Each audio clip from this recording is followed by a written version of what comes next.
Have you ever wondered how airplanes work? Let's start by taking a closer look at the airplane piston engine.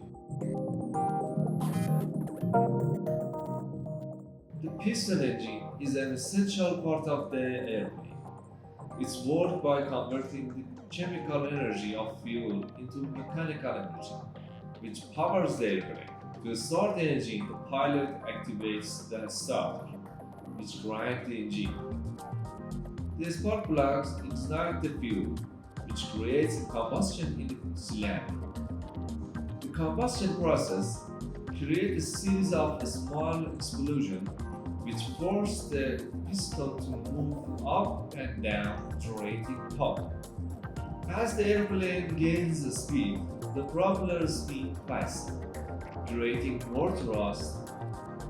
This in turn generating more lift, which allows the airplane to take off. The airplane piston engine requires regular maintenance to ensure it's running correctly.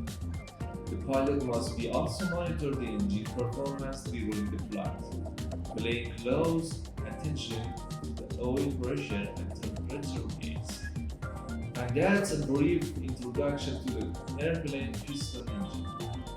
It's just one of the many fascinating parts of the airplanes that make flying possible. Thanks for watching and be sure to subscribe to our channel for more aviation content.